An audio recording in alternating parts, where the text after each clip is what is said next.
Hi there. Last July, in the lead into the first webinar I did in this series, I showed people a photograph that apparently had nothing to do with language teaching. It was me on a mountain summit in the Andes.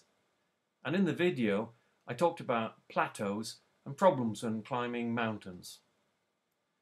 Now, a major problem when you try to climb a high mountain is altitude sickness.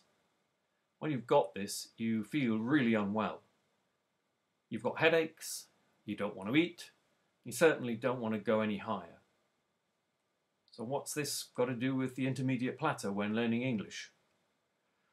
Well, the situation is similar in some ways because when learners get to the B1 intermediate plateau, they often suffer from a sort of learner's altitude sickness.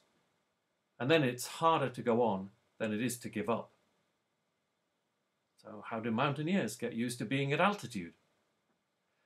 Well, they follow programs especially designed to help them to get used to living halfway up the mountain.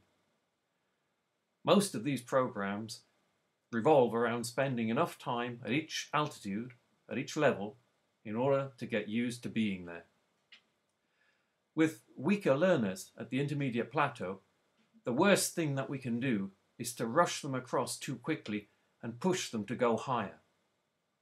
What they need is enough time and the right sort of program to be able to acclimatize to the new surroundings, and so to grow in confidence. English File Intermediate Plus was written to give intermediate learners that extra time, if they need it, for acclimatization.